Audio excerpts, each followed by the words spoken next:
Welcome to the 46th episode of Let's Conquer Books.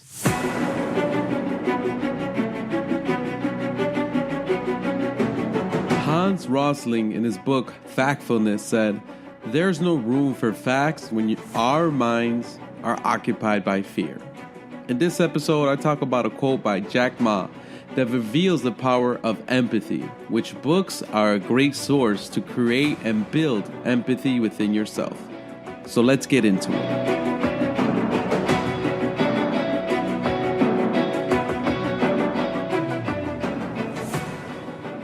I'm your host, Alexander the Great Reader, and this is a podcast where we read, study lessons, and build our inner power because the next level we will reach does not tolerate cowards.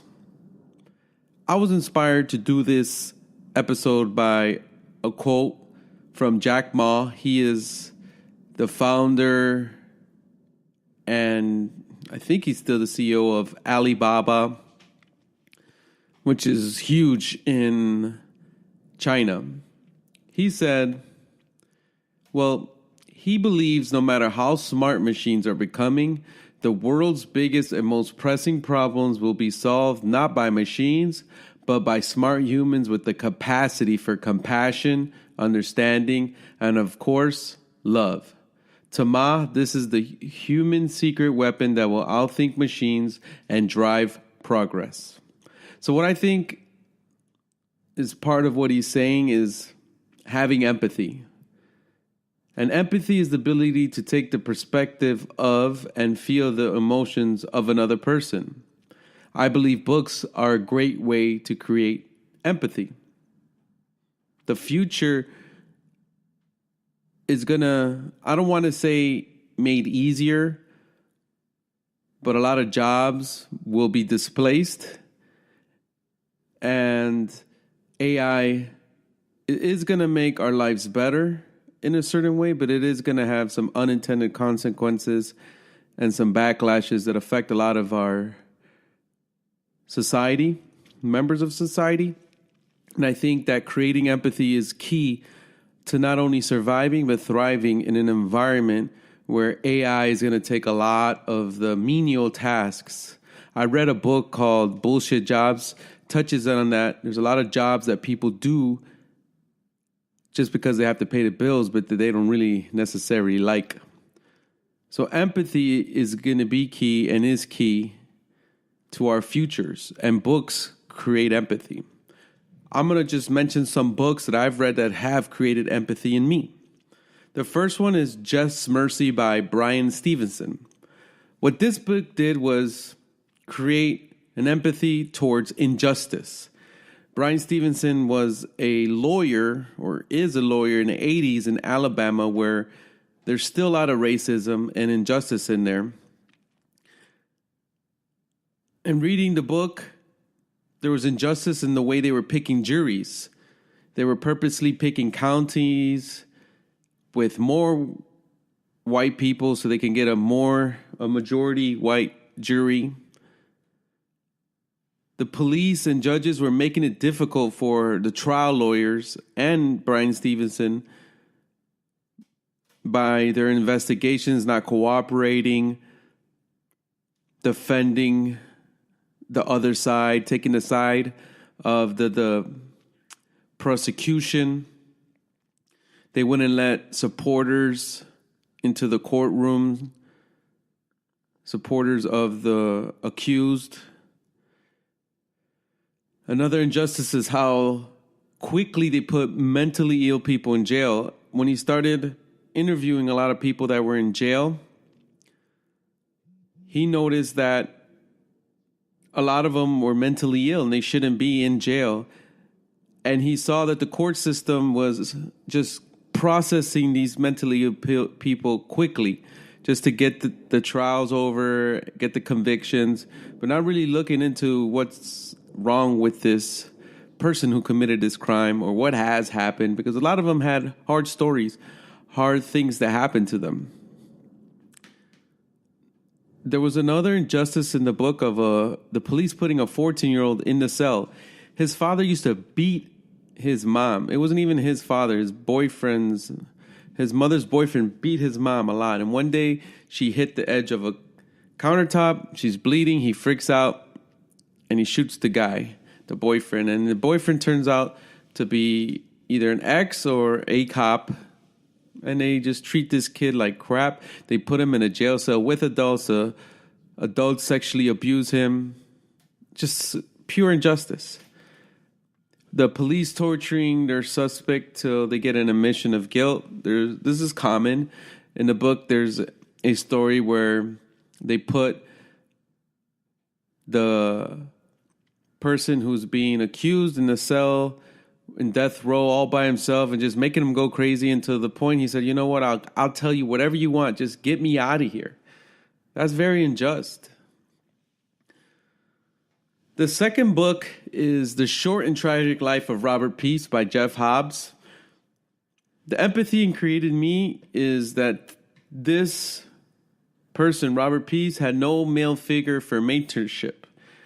You know, he was using drugs the whole time. Although he was a very smart kid, he was good at swimming, I think he was good at, or water polo, some kind of water sport. He was using drugs the whole time, and not a normal amount. He was selling drugs to help people around him. There was no one there to say, don't worry about this, Robert. I'll help these people, or let's find another way to help these people. Or, you know what? Sometimes you got to make hard decision and help yourself before you help others. He was wasting a great opportunity of attending and graduating Yale. He went to Yale University, a kid from the hood, the projects, went to Yale. And he was wasting this opportunity working at an airport, not really looking for a job. He was a really smart kid. No male figure there to tell him, what are you doing? And he wouldn't stop helping people that were sucking him dry. Everywhere he went, people were always asking for money. Women, men, they were always needing from him. And he was always there to give them, which is a good thing. But a male mentor would say, hey, you're going too far. It's going to be a path of self-destruction trying to help everybody. And unfortunately, trying to help everybody and getting tired of trying to help everybody, he went for that big score so he can just help everybody in one shot and retire from selling drugs, but it cost him his life. That's what happens sometimes. And there was nobody there to tell him that this was not the way. The third book is A River in Darkness by Masaji Ishikawa. This book, the empathy it created for me is that people who live in North Korea, we really can't grasp what those people are going through in North Korea. But this book does a really good job. So he came from a father who was North Korean, who moved to Japan, and they kind of tricked them into moving back into North Korea. So they went back to North Korea, and Japanese were being looked down upon over there when they went back, and they were being treated really bad, and they were actually always looking for things they had because the North Koreans had nothing, and they were like, oh, look at this watch, and trying to take things away from them. They were always using them. Like they would not help each other, but when there was a celebration of any sort where there was drinks and food, they would all show up and be nice. There was no food. The detail that this book goes to, how much these people were starving, is nuts. I don't even think it created a little empathy, but not enough, because these people are really starving there, and I feel, wow, I can't believe what these people in North Korea are going through. As a person with 2 children and a wife, man, the stories he gave of watching his family starve, his wife starve, his newborn baby starve, it's hard to read. It's hard to imagine. It's hard to really feel. You're reading, you feel little, but being in that situation for real, I can't imagine for this man. He couldn't afford a doctor to have his baby in a hospital, so he had to have it home. And that was a really crazy situation where his wife almost died, and he had to knock on the door of the doctor, and the doctor didn't want to help him, but he had to. He was like, all right, I'll help you. There was another sad story where his son, the one who almost died, And now he's grown up. He gets in a jam where they set him up. He's a young kid trying to work, because that's all you can really do in our career is get this job that really only you work all day and you maybe 20% of your needs get met through this job that you work all day. And he gets in this jam where people set him up because they're stealing, and now they're going to kill him. Just a bad jam. His son had to run away, and his father was powerless because of the situation he's in. Sucks. And then he had to make this tough decision because he wasn't helping nobody. He couldn't feed himself. He couldn't feed his family. There were nobodies in this country. And he just said, you know what? I'm going to cross this river, which was a scary story in itself of what he did. Very crazy. And he made it through. And he's still trying to help his family get out of that situation in North Korea. Another book is Hiroshima by Hersey. This is an older book. It's a classic. And this created the empathy in me that people who experience that atomic bomb exploding in their community, it goes into a very detailed description of the trauma, what they see, of dead bodies everywhere they were going. They're crossing rivers, and while they're paddling, they're hitting bodies and people's skin deforming, and the trauma of surviving something like that. Like now they have all these crazy health issues. They had to keep going with all these loved ones that have died. It's a very sad time of history that people went through a hard time. Another book is Bad Blood by John Carreyrou. This book I liked a lot, but it did create empathy in me. And this is more of a business true crime book. But the empathy it created me is in the empathy for whistleblowers. People who are trying to alert the government, alert investors, alert anybody who is willing to listen of what's wrong is being done. And in this case, Theranos was lying about their tests and their science and their results, and they wanted people to know because they feel they can hurt people who need to know certain things about their blood. And Elizabeth was a nice person, very charming, but once she found out that you were going against her goal or what she's trying to achieve because you didn't believe that it was right or they were doing wrong, she turned on you and she became very evil, and you just wanted to quit your job, and the person's just trying to do what's good for the end consumer. Their careers were threatened. They had to leave those jobs, and they left with a bad image of being someone who's not a team player, someone they accused them of things, of lying, of things that they didn't do but others were doing. They were being held liable for Elizabeth Holmes and others that were doing bad things, and they would blame them. They were also threatened financially through litigation because they always made them sign non-disclosures.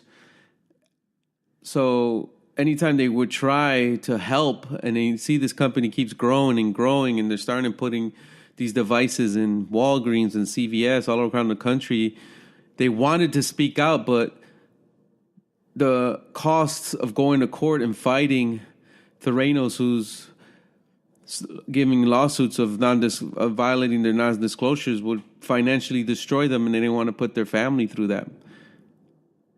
And these whistleblowers wanted to help, but they felt like they couldn't because there was just too much power on the other side. So I felt empathy for that. So there you have it. That's this episode. The action I want you to take is take empathy as a serious thing to build, to continue to build, to grow in, to have a deep skill in. Because like Jack Ma says, AI is going to solve a lot of problems, but the big ones, the important ones, are going to be solved by humans who have compassion, kindness, and empathy is the number one.